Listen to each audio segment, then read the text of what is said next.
Chapter number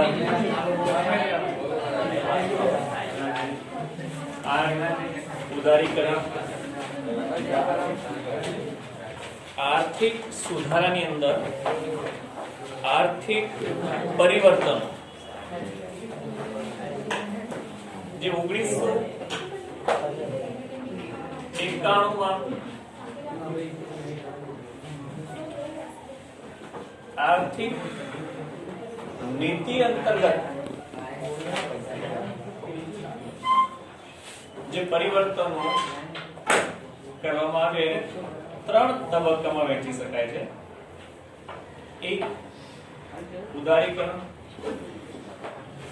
બીજું ખાનગીકરણ અને ત્રીજું વૈશ્વિકીકરણ. સૌથી પહેલા જોઈએ આપણે ઉદારીકરણ એટલે શું. 1991 પહેલા ભારતીય અર્થતંત્રની અંદર દરેક રાજ્યની અંદર અંકુશિત અર્થવ્યવસ્થા હતી. જે કઈ નિર્ણય લેવામાં આવતા હતા આર્થિક નિર્ણયો અને અર્થતંત્રની અંદર સંપૂર્ણપણે જે તે રાજ્ય સરકારનો હસ્તક્ષેપ હતો. તો અહીંયા આગળ આ જે અંકુશો અને હસ્તક્ષેપ તબક્કાવાર જે ઘટાડવાની નીતિ છે તેને ઉદારીકરણ તરીકે ઓળખવામાં આવે છે. એટલે કે અર્થવ્યવસ્થાની અંદર અત્યાર સુધી ખાનગી સાહસો, વ્યક્તિગત નિર્ણયનું સ્વાતંત્ર્ય, આર્થિક નિર્ણયો બજાર આધારિત, આ ત્રણ વસ્તુ ખાસ એ રાજ્ય સરકાર હસ્તગત હતી. એટલે કે કોઈ પણ ખાનગી સાહસે અર્થતંત્રની અંદર પ્રવેશ કરવો હોય તો રાજ્ય સરકારની પરમિશન લેવી પડે. બીજું, આર્થિક નિર્ણયોમાં વ્યક્તિગત સ્વાતંત્ર્ય, કોઈ પણ ઉદ્યોગ માટેના અર્થતંત્રને અસર કરતા જે આર્થિક નિર્ણયો હોય, દાખલા તરીકે ઉત્પાદન, ફુગાવો ન થાય, મોંઘવારી ન વધે, તે માટે થઈને સરકાર આર્થિક વ્યક્તિગત સ્વાતંત્ર્ય હતું નહીં. અને મહત્વની વસ્તુ,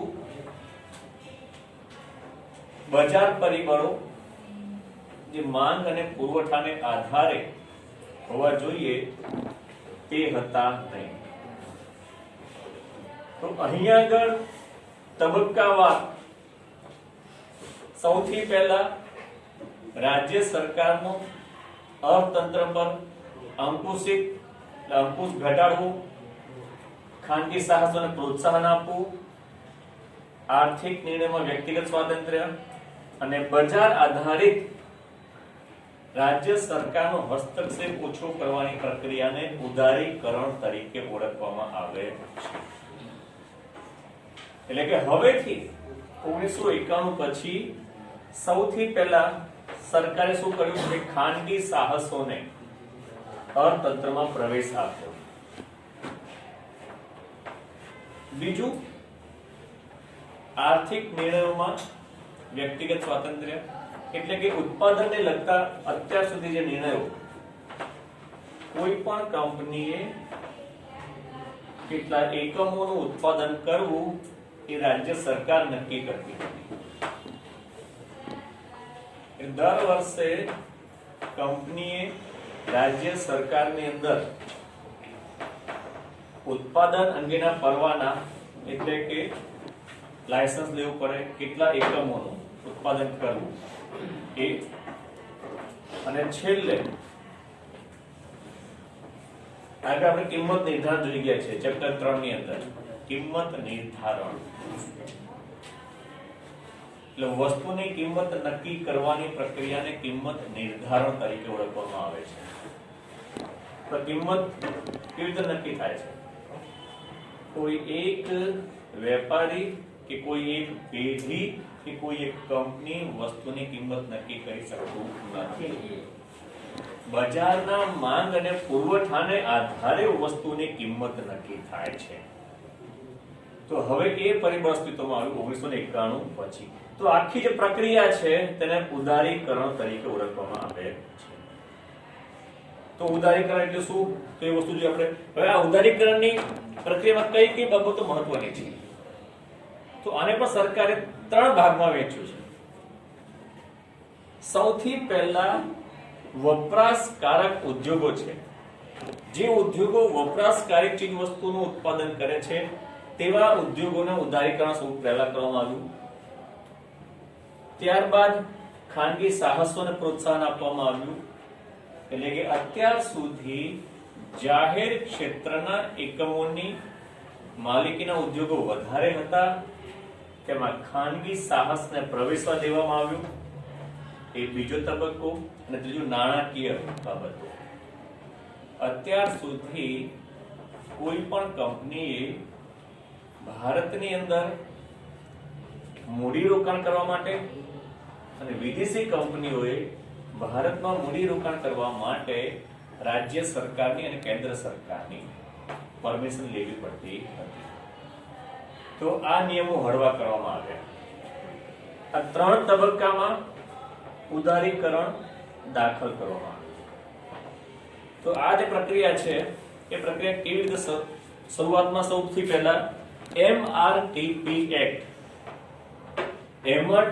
એક્ટ એ હળવો કરવામાં આવ્યો.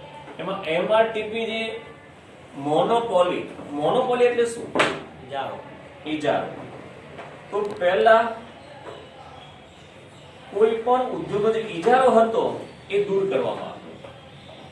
એટલે જે કોમ્પિટિશન સ્પર્ધાત્મક વસ્તુ MRTP એક્ટ રદ કરીને કોમ્પિટિશન એક્ટ લાગુ કરવામાં આવ્યો. એટલે ઉદ્યોગો વચ્ચે સ્પર્ધા થાય. એટલે પહેલી વસ્તુ યાદ રાખો, MRTP એક્ટ ની નાબૂદી કરવામાં આવી અને કોમ્પિટિશન એક્ટ એટલે કોમ્પિટિશન એક્ટ ની શરૂઆત કરવામાં આવી. એટલે ઉદ્યોગો વચ્ચે આર્થિક સ્પર્ધા થાય તે પ્રકારના પ્રયત્ન ઉદારીકરણમાં કરવામાં આવ્યા. બીજું છે ફેરા, ફોરેન એક્સચેન્જ રેગ્યુલેશન એક્ટ. તો 1991 પહેલા કોઈ પણ વ્યક્તિ ઉદ્યોગકાર હોય કે નાગરિક હોય વિદેશી મૂલ્યમાં રાખી શકતી હતી નહીં. ડોલર હોય કે બીજા કોઈ પણ ચલણ હોય, વિદેશી ચલણ, એને હુંડિયામણ કહેવાય. તો વિદેશી હુંડિયામણ રાખવા માટે સરકારની પરવાના પદ્ધતિ લાયસન્સ લેવું પડતું હતું. તો અત્યાર સુધી જે આ ફોરેન એક્સચેન્જ પર જે રેગ્યુલેશન એક્ટ હતો તે ઘટાડીને એનું મેનેજમેન્ટ એક્ટ કરવામાં આવ્યું. સંપૂર્ણ પ્રતિબંધ હતા. તો એનું હવે ખાલી વહીવટી કાર્ય એટલે કે વિદેશી હુંડિયામણ તમે રાખી શકો, પરંતુ કેન્દ્ર સરકારની જાણમાં રાખી નહીં. જે કઈ વિદેશી હુંડિયામણ હોય એ કેટલું છે એની જાણ કેન્દ્ર સરકારને હોવી જોઈએ. એટલે મેનેજમેન્ટ એક્ટ લાગુ કરવામાં આવ્યો. ફેરાના બદલે ફેમાં ચાલુ કરવામાં આવ્યું. આ બે બાબતો મહત્વની છે. ત્યારબાદ અત્યાર સુધી જાહેર ક્ષેત્રમાં કેટલાક ઉદ્યોગો 18 ઉદ્યોગો અનામત હતા. 18 ઉદ્યોગો. કે આ 18 ઉદ્યોગો માત્ર ને માત્ર સરકાર સિવાય કોઈ સ્થાપી શકે નહીં. એટલે આ 18 ઉદ્યોગો ઉપર સંપૂર્ણપણે રાજ્ય સરકારની માલિકી હતી.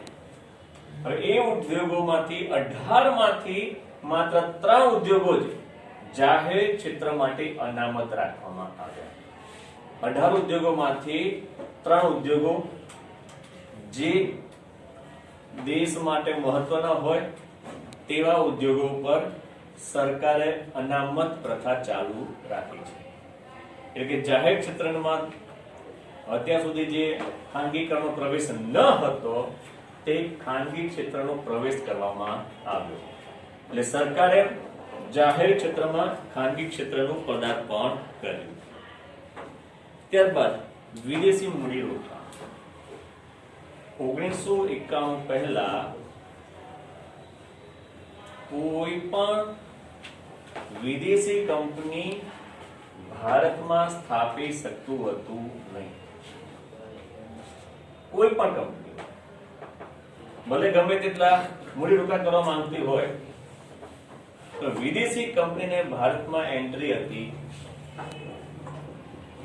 તો આ જે વિદેશી મૂડીરોકાણ માટેના નિયમો હળવા કર્યા. અમુક ક્ષેત્રને બાદ કરતા મોટા ભાગના ક્ષેત્રની અંદર વિદેશી મૂડીરોકાણને પ્રવેશવા દેવામાં આવ્યું. નાણાકીય ભંડોળ, ઉત્પાદન એ બે બાબતની ખાસ. સૌથી પહેલા ઉત્પાદન પ્રક્રિયાની અંદર, ત્યારબાદ નાણાકીય ભંડોળની અંદર. આ બે વસ્તુ એટલે શું? ઉત્પાદન પ્રક્રિયા એટલે કંપની બનાવી, કોઈ વસ્તુ બનાવી, એમાં વિદેશી કંપનીને પદાર્પણ થયું એટલે કે વિદેશી કંપનીઓ ભારતમાં આગમન થયું. અને પછી નાણાકીય ભંડોળ. નાણાકીય ભંડોળ એટલે શું? બેન્કિંગ વ્યવસાય તેમજ ભારતીય શેર બજારની અંદર વિદેશી વ્યક્તિ રોકાણ કરી શકે એ બાબત. તો અત્યાર સુધી ભારતીય કંપનીમાં અને ભારતીય શેર બજારની અંદર વિદેશી વ્યક્તિઓનો કોઈ હાથ હતો નહીં. વિદેશી વ્યક્તિ ભારતમાં શેર બજારમાં મૂડીરોકાણ કરી શકતી હતી નહીં. હવેથી તેની અંદર શું કરવામાં આવ્યું? એ છૂટ આપવામાં આવી છે. અને ત્યારબાદ સરકાર દ્વારા રાજકોષીય ખાધ ઘટે તે માટે સબસિડી પ્રથા ચાલુ હતી. સબસિડી એટલે શું? ખ્યાલ છે કોને? સબસિડી એટલે એલપીજી ગેસ બધાને ખબર છે. એલપીજી ગેસ એટલે આપણો જે ગેસ હોય છે, રાંધણ ગેસ, એલપીજી ગેસ કહેવાય. તો એ અને પેટ્રોલ, આની ઉપર આ ઈંધણ વસ્તુ છે, ઉર્જા વસ્તુ છે, એની પર આપણને સબસિડી મળે છે. શરૂઆતની સમયની અંદર આ પ્રક્રિયા થોડું વધારે હતું. સબસિડીનું પ્રમાણ વધારે હતું એટલા માટે રાજ્ય સરકારનો રાજકોષ એટલે રાજ્યની તિજોરી, એની પર વધારે બોજ પડતો હતો. બોજ એટલે પાછું ખર્ચા. રાજ્ય સરકારના ખર્ચા વધારે રહેતા હતા આ સબસિડીઓને કારણે થઈને.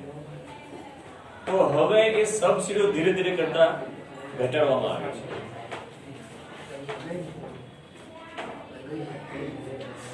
પરવાના નીતિ. પરવાના એટલે કે લાયસન્સ. ઉદ્યોગ સ્થાપવા માટે સરકાર દ્વારા જે લાયસન્સ દેવા પડતા હતા એ નીતિ હળવી કરવામાં આવી. એટલે રાજકોષીય ખાધ અને રાજકોષ એટલે રાજ્યની તિજોરી.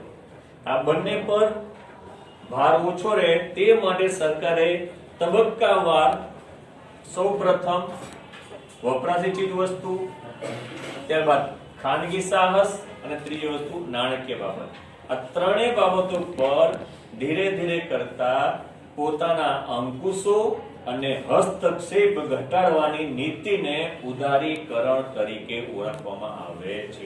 હસ્તક્ષેપ એટલે શું?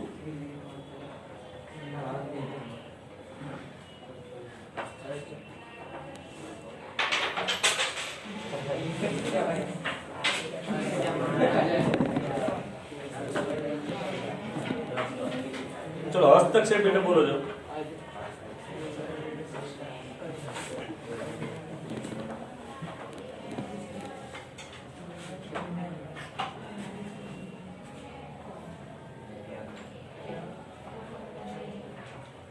ઉદારીકરણ એટલે શું બોલો?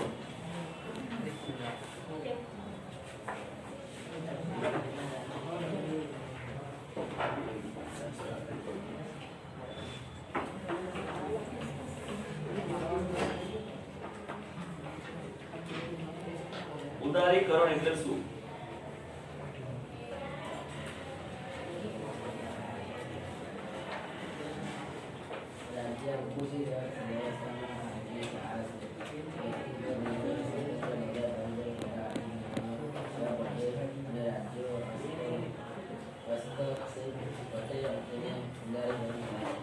મોઢે બોલી જાઓ.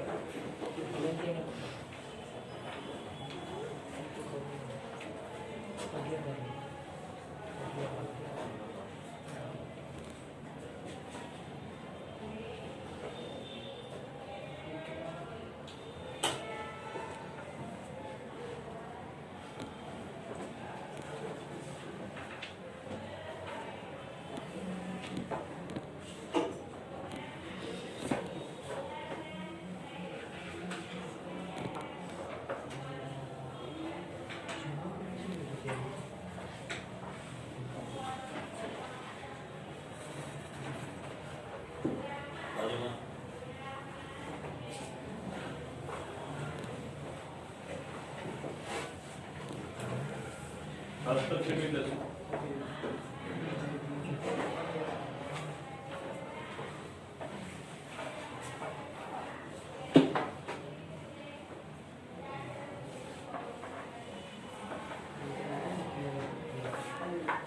ઉદારીકરણ એટલે શું?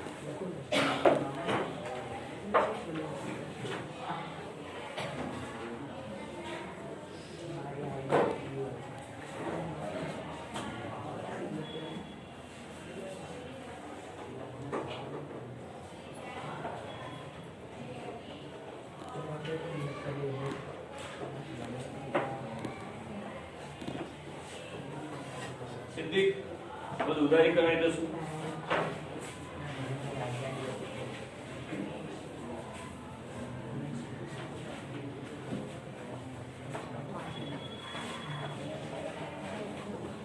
ઉદારીકરણ તબક્કા તૈયાર કરી કાઢો. પ્રક્રિયા રહીને ઉદારીકરણની પહેલા કયો તબક્કો, બીજો કયો તબક્કો તૈયાર કરી કાઢો બધા. એમાં ટીવી ચાલુ કરે ને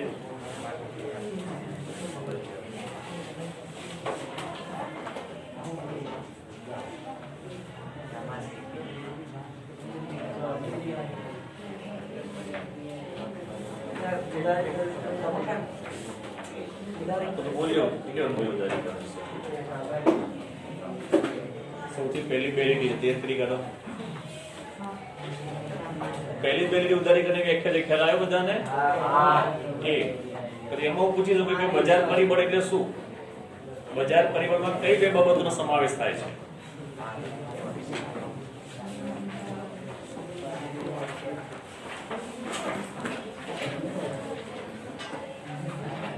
બોલો સિદ્ધિક, ઉદારીકરણ એટલે શું?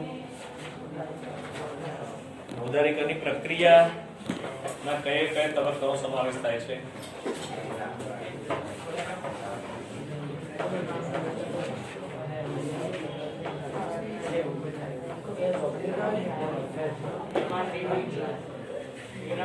ઉદારીકરણ એટલે શું? પહેલા બોલી જાય.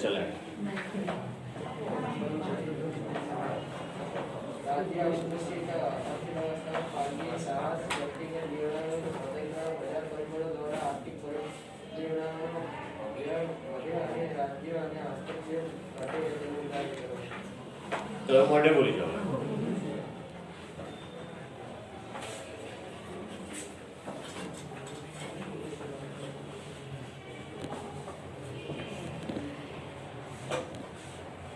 તમને બેને આવ્યું?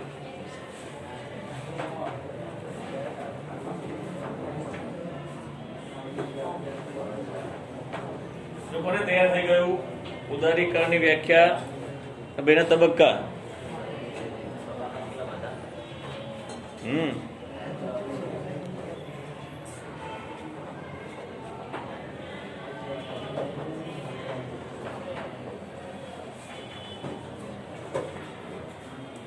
બોલો, 3 માંથી એક જણ વાંચી તો લીધું એકવાર, હવે વાંચ્યા